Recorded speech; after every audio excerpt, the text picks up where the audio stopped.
వెంకటరెడ్డి గారు, ముందుగా ఈ సూపర్ 6 సూపర్ 7ల గురించి ఏమైనా చెప్తారా? ఈశ్వర్ గారు ముందుగా దానికంటే ముందు సార్ సారీ డిస్టర్బ్ చేసి దానికంటే ముందు అసలు జగన్మోహన్ రెడ్డి గారు ఈరోజు 2 గంటల పాటు మాట్లాడారు. ఒక పవర్ పాయింట్ ప్రజెంటేషన్ లాంటి చాలా క్లియర్గా ఇచ్చారు అందరికీ. ఇది పక్కన పెడదాం. ఇదే అసెంబ్లీకి వెళ్ళుంటే ఈ అవకాశం ఆయనకు ఉండేదా?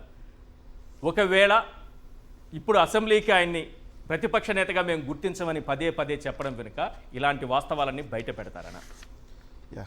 ఈశ్వర్ గారు, ముందుగా మీకు ప్యానెల్లో ఉన్న అందరికీ అట్లానే సాక్షి టీవీ ప్రేక్షకులందరికీ నమస్కారాలు. ఇది ఈరోజు ఆంధ్రప్రదేశ్ శాసనసభ 16వ శాసనసభకు సంబంధించిన దాంట్లో ప్రతిపక్ష నాయకుడు గుర్తింపు గురించి గౌరవ స్పీకర్ గారు ఇచ్చినటువంటి రూలింగ్. ఈ రూలింగ్లో జగన్మోహన్ రెడ్డి గారిని ఏకవచనంతో సంబోధిస్తూ, నోట్ దిస్ పాయింట్, రాష్ట్ర ప్రజలందరూ చూడాలి, ఓ మాజీ ముఖ్యమంత్రి ప్రస్తుత శాసనసభ్యుడు ఆయన జగన్మోహన్ రెడ్డి అనే ఏకవచనంతో సంబోధిస్తూ ఆయన మీద, అంటే ఈయన స్పీకర్ గారి మీద ఆయన అభియోగాలు, ప్రలాపనలు, బెదిరింపులమయం చేశాడంట. బూతులు అయితే ఏం రాయలేదు కదా, జగన్మోహన్ రెడ్డి గారిని బూతులు తిడతా ఉంటారు కదా, బ్రాకెట్లో లేవు కదా, అభియోగాలు, ప్రలాపనలు, బెదిరింపులమయం చేశాడంట. ఆయన కదా హోటల్లో కూర్చొని బతికే ఉన్నాడా, శాశ్వతంగా చంపేయాలంది. జగన్మోహన్ రెడ్డి గారు అట్టేం అడగలేదు కదా. ఆయన జగన్మోహన్ రెడ్డి గారు పద్ధతిగా ఒక లేఖ రాశాడు. ఏమని? అయ్యా, ప్రజల గొంతును గుర్తించండి, ఇదిగోండి సార్, ప్రజల గొంతును గుర్తించండి అని చెప్పి స్వయాన స్పీకర్ గారికి లేఖ రాస్తే, స్పీకర్ అయ్యన్న పాత్రుడు గారికి, ఏది జగన్మోహన్ రెడ్డి గారు చచ్చిపోవాలి అని కోరుకున్నటువంటి అయ్యన్న పాత్రుడు గారికి ఏదైతే జగన్మోహన్ రెడ్డి గారు లేఖ రాసి గౌరవంగా ప్రజల గొంతును గుర్తించండి, ప్రతిపక్షంగా మాకు గుర్తించాలి, ఎందుకంటే ఇది మా హక్కు అని చెప్పి ఆయనంట బెదిరింపులు, అభియోగాలు, ప్రేలాపనలు చేశాడని చెప్పి రాస్తా, దాంట్లో క్లియర్గా ఆయన అవాకులు, చవాకులు, అసత్యాలు, గందరగోళానికి గురి చేశాడంట జగన్మోహన్ రెడ్డి గారు. ఇవన్నీ రాస్తూ ఒక నిజమైతే ఒప్పుకున్నారు సార్. ఓకే, ఏమని? 2వ పేజీలో ప్రతిపక్ష నాయకుడికి ఎలా గుర్తిస్తారు అనేది ఆయనే చెప్పక చెప్పాడు. ఏమని? ప్రతిపక్ష నాయకుని హోదాకు ఎవరైనా అర్హులా కాదా అనేది కేవలం రాజ్యాంగ సూత్రాలు, కోర్టు తీర్పులు, చిరకాల సాంప్రదాయాల ఆధారంగా మాత్రమే నిర్ధారించగలరు. ఆంధ్రప్రదేశ్ వేతనాలు, పింఛన్ల చెల్లింపు, అనర్హతల తొలగింపు చట్టం 1953లో ప్రతిపక్ష నాయకుడు హోదా ప్రస్తావన ఉంది. ఆ చట్టంలో సెక్షన్ 12B ప్రకారం ఎవరికైనా ప్రతిపక్ష నాయకుడు హోదా ఇవ్వాలంటే 4 పాయింట్లు అంటే, 1, వారు చట్టసభలో సభ్యులై ఉండాలి. జగన్మోహన్ రెడ్డి గారు చట్టసభలో సభ్యులేగా. కరెక్టే. పాయింట్ నెంబర్ 2, వారు ప్రభుత్వ వ్యతిరేక రాజకీయ పార్టీకి సభలో నాయకుడై ఉండాలి. మరి 4 పార్టీలు ఉంటే 3 ఒక పార్టీలో ఉన్నాయి, 4 కౌంటర్ ఇచ్చినట్టు వ్యతిరేక, అదే కదా, ప్రభుత్వ వ్యతిరేక రాజకీయ పార్టీకి సభలో నాయకుడై ఉండాలి. 2 ఓకే, దానికి ఎలిజిబిలిటీ ఉందిగా జగన్మోహన్ రెడ్డి గారు. 3, ప్రతిపక్షంలో ఉన్న పార్టీలో వారి పార్టీకి అత్యధిక సంఖ్యాబలం ఉండాలి. పర్సంటేజ్ కాదు, సంఖ్యాబలం ఉండాలి. ఏది స్పీకర్ గారు ఇచ్చింది సార్, నేను ఇది రాసుకొచ్చింది కాదు. స్పీకర్ గారు ఇచ్చిన రూలింగ్లో 4 పేజీలు ఇస్తే దాంట్లో 2వ పేజీ క్లియర్గా చూడండి. 2వ పేజీలో ఈ 4 పాయింట్ల మధ్యలో ఒకసారి చూపించండి అన్న, అంటే ప్రజలందరికీ కూడా అర్థం కావాలి. ఎస్, ఈ 4 పాయింట్లో 3వ పాయింట్లో ఆయన క్లియర్గా నేను చదివిస్తాను. ప్రతిపక్షంలో ఉన్న పార్టీలో వారి పార్టీకి అత్యధిక సంఖ్యాబలం ఉండాలి. ప్రతిపక్షంగా ఉన్న ఒకటే పార్టీ, అత్యధికంగా ఉన్న, అత్యల్పంగా ఉన్న ఒకటే పార్టీ ఉంది. ఎందుకంటే 4 పార్టీల్లో 3 వన్ సైడ్, ఇంకొన్న ప్రతిపక్షంగా ఒకటే పార్టీ కదా. దానికి 11 ఉంటాయా, 150 ఉంటాయా, 200 ఉంటాయా, 5 ఉంటాయా లెక్క కాదు కదా. అది 3 ఒప్పుకున్నాడు. 4, మరీ ముఖ్యంగా ఆ వ్యక్తిని సభాపతి ప్రతిపక్ష నాయకుడిగా గుర్తించాలి. అదే కదా అడిగింది, దాంట్లో కదా. అయ్యా, అన్నిటికీ మేము ఎలిజిబిలిటీ ఉన్నాం, ప్రజల గొంతును గుర్తించండి అని జగన్మోహన్ రెడ్డి గారు లేఖ రాస్తే, 4, మరీ ముఖ్యంగా ఆ వ్యక్తిని సభాపతి ప్రతిపక్ష నాయకుడిగా గుర్తించాలి. మీరు గుర్తించాలి కాబట్టి కదా స్పీకర్ గారికి లేఖ రాశారే. మాకు గౌరవంగా రావాలన్నా గౌరవంగా రావాల్సిందని మీరు ఇవ్వటం లేదు. ఏ సభలో అయినా సార్, లోక్సభ, రాజ్యసభ, లేదంటే శాసన మండలి, శాసనసభ, 2 పక్షాలు ఉంటాయి, అధికార పక్షం, ప్రతిపక్షం, కంపల్సరీ ఉండాల్సిందే. ప్రతిపక్షం లేకుండా ఈ దేశంలో ఏ రాష్ట్రంలో ఏ సభ జరగదు. ఎందుకంటే ఒక్క సభ్యుడున్నా ప్రతిపక్ష హోదా ఇవ్వాలి సార్. 174 మంది వాళ్ళు ఉన్నా, ఒక్కళ్ళే ఉన్నా కూడా ప్రతిపక్ష పార్టీగా ఆ పార్టీకి ఇవ్వాలి.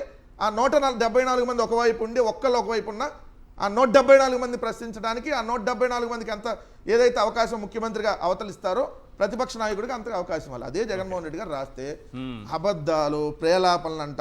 ఫైనల్గా ఏం చెప్పాడంటే క్లియర్గా చెప్పేశాడు, నేను ఇవ్వను, మీరు ఆడికి పోతారో అడిగి పోండి, న్యాయస్థానానికి పోతారో పోండి. అందుకే తన ప్రతిపక్ష నాయకుడిగా గుర్తించాలన్న జగన్మోహన్ రెడ్డి గారి కోరికని పరిశీలించడం సాధ్యం కాదని తేల్చి పడేశాడు. Okay sir, welcome. ఎందుకంటే మాకు న్యాయస్థానాలంటే గౌరవం ఉంది, చట్టసభలంటే గౌరవం ఉంది, చట్టసభల్లో మేము రూల్స్కి వ్యతిరేకంగా ఎప్పుడు పోలా. అవును. ఒక మాట జగన్మోహన్ రెడ్డి గారిని మాట్లాడితే వాళ్ళు ఇందాక దీంట్లో ఒకటి చూపించేమని జగన్మోహన్ రెడ్డి గారంట చంద్రబాబు నాయుడు గారిని ప్రతిపక్ష నాయకుడిగా నేను అనుకుంటే నీ ప్రతిపక్ష నాయకుడు హోదా పోయిద్దని చెప్పి జగన్మోహన్ రెడ్డి గారు మాట్లాడారని చెప్పి ఒక దుష్ప్రచారం చేస్తున్నారు. ఒక నిమిషం ఉంది సార్, ఆ నిమిషం వీడియో వింటే జగన్మోహన్ రెడ్డి గారు అసలు ఏ సందర్భంలో ఏం మాట్లాడారు, వీళ్ళేమి దుష్ప్రచారం చేస్తున్నారు అనేది మళ్ళీ ప్రజలకు కూడా అర్థమైంది. వినండి. ఏకంగా ఇదే శాసనసభలోనే 23 మందిని 67 మంది శాసనసభ్యులు వైఎస్ఆర్ కాంగ్రెస్ పార్టీపై గుర్తుపై గెలిస్తే 23 మంది శాసనసభ్యుల్ని పార్టీ మార్చి కండువాలు కప్పి అందులో 4 మంత్రులుగా చేసి పార్టీ ఫిరాయింపుల నిషేధ చట్టాన్ని రాజ్యాంగంలోని 10వ షెడ్యూల్ని పొంగలేకి తొక్కి ప్రజాస్వామ్య దేవాలయ ప్రతిష్టను ఎలా దెబ్బతినిపోయిందో ఇదే శాసనసభలో మనమంతా కూడా చూసిన పరిస్థితి. చంద్రబాబు నాయుడు గారికి 23 మంది శాసనసభ్యులు ఉన్నారు. ఒక 5గురిని లాగేస్తే ఆయనకు 18 మంది 17 మందో వస్తారు. అప్పుడు ఆయన ప్రతిపక్ష నాయకుడు స్టేటస్ కూడా ఉండదు, లాగేద్దామని. నేను అన్నా అధ్యక్ష, అలా చేస్తే నాకు ఆయనకు తేడా లేకుండా పోతున్నాను అన్నది. అంటే జగన్మోహన్ రెడ్డి గారు అంతకు ముందు జరిగినటువంటి సభను ఉద్దేశిస్తూ కరెక్ట్ 67 మంది వైఎస్ఆర్ కాంగ్రెస్ పార్టీ నుంచి గెలిస్తే 23 మందిని తీసుకొని 4 మంత్రి పదవులు, రాజ్యాంగం రూల్స్ అని మాట్లాడుతున్నారు కదా సార్. ఈ మాట్లాడేటటువంటి వాళ్ళు మరి ఏ బేస్లో 4 మంత్రి పదవులు ఇచ్చి అక్కడ కూర్చోబెట్టి ఇదే గవర్నర్ గారి చేత ప్రమాణ స్వీకారం చేపించి అదే స్పీకర్గా ఆ రోజు కోడెల శివప్రసాద్ గారు ఎలా వ్యవహరించారు? సో మా సభ్యులు కూడా అన్నారు వాళ్ళని లాగేసుకుంటే పోయిద్ది కదా అంటే అప్పుడు చంద్రబాబు నాయుడుకి మనకి తేడా మధ్యలో ఇటువైపు ఇటువైపు కట్ చేస్తారు అంతే కదా సార్. ఆబ్వియస్లీ ఐటీడీపీ ఇక్కడ చాలా మంది టెర్రరిస్టులు ఉంటారు, చాలా జాగ్రత్తగా ఉండాలి వాళ్ళతో మీరు, ఎందుకంటే వాళ్ళు కట్ చేసి వాళ్ళకి కావాల్సిన పాయింట్ మాత్రం ఎంత క్లియర్గా చెప్పారు. లాగే వాళ్ళకే మనకి తేడా ఉంటుంది అబ్బా. ఇప్పుడు చంద్రబాబు నాయుడుకి మనకి తేడా ఉంటుంది. అట్లా చేస్తే మనకు అవసరమా? మనం అట్లా చేయం. పద్ధతిగా వాళ్ళు వచ్చే కానీ జనాల్లోకి అదే ఆ ఇంప్రెషన్ తీసుకెళ్లిపోతున్నారు. ఈ రోజు స్పీకర్ గారు దాంట్లో అదే రాశాడు. ఏమని మీరు అప్పుడు 2019లో ఇట్లా మాట్లాడారు కదా, నేను ఇప్పుడు వినిపించడానికి కారణం అదే. 2019లో మీరే అన్నారు కదా, ఏది మేము లాగేసుకుంటే ఇదిగోండి 3వ పేజీలో చంద్రబాబు నాయుడు గారికి 23 మంది శాసనసభ్యులు ఉన్నారు, 5 లాగేస్తే ఆయనకు 17 ఉంటారు, అప్పుడు ఆయన ప్రతిపక్ష స్టేటస్ కూడా ఉండదు అని జగన్మోహన్ రెడ్డి గారు అన్నారంట.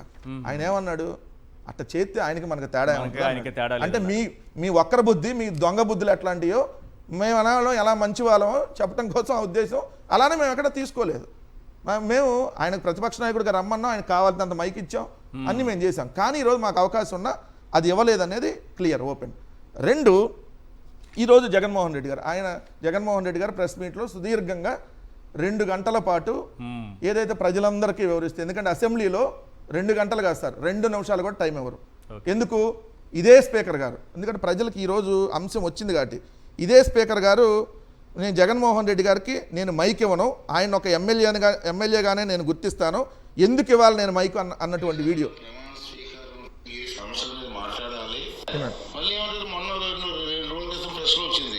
చంద్రబాబు నాయుడు గారికి ఎంత టైం ఇస్తారు అసెంబ్లీలో, నాకు కూడా అంతే టైం ఇవ్వాలంటాడు. ఏ రూల్ ప్రకారం ఇవ్వాలి? నేను ఎందుకు ఇవ్వాలి? నువ్వు ప్రతిపక్ష నాయకుడు కాదు. నువ్వు ప్రతిపక్ష నాయకుడు కాదు, ఏ రూల్ ప్రకారం ఇవ్వాలి, ఎందుకు ఇవ్వాలి? ఓ శాసనసభ్యుడిగా ఎప్పుడు 4 రోజులకు 5 రోజులకు వస్తే ఏది 175 మందికి ఎప్పుడు అవకాశం వస్తుంది? సభ 10 రోజులు జరిగితే ఒక 4 రోజులకు 5 రోజులకు మనం చెయ్యెత్తి రోజు అడుక్కుంటే వస్తుంది, అప్పుడు ఇస్తాము, వచ్చి నువ్వు కూర్చో అని చెప్పి మాట్లాడింది. అంటే వాళ్ళు క్లియర్గా మేము మైక్ ఇవ్వం, మీరు అసెంబ్లీకి రాకూడదు, వస్తే శాసన మండలిలో ఎలా నిలదీస్తున్నారు ఇలా నిలదీస్తారు కాబట్టి మీకు ఆ హోదా ఇవ్వమని వాళ్ళు క్లియర్గా చెప్తున్నారు. అందుకని